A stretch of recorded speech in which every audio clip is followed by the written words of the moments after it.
Hlavnou myšlienkou tohto projektu je poskytnúť nejakým spôsobom neformálne vzdelávanie v oblasti digitálnych zručností pre seniorov.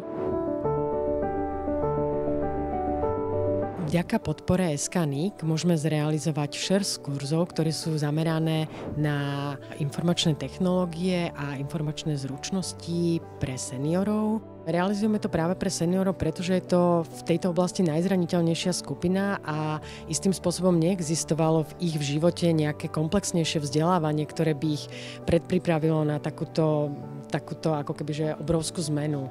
A vieme, že pre nich to nie je úplne intuitívne, takže je veľmi dôležité, aby mali nielen lektorov, ale súčasťou toho grantu sú aj asistenti, ktorí pomáhajú s navigáciou a s tým, aby si to lepšie osvojili.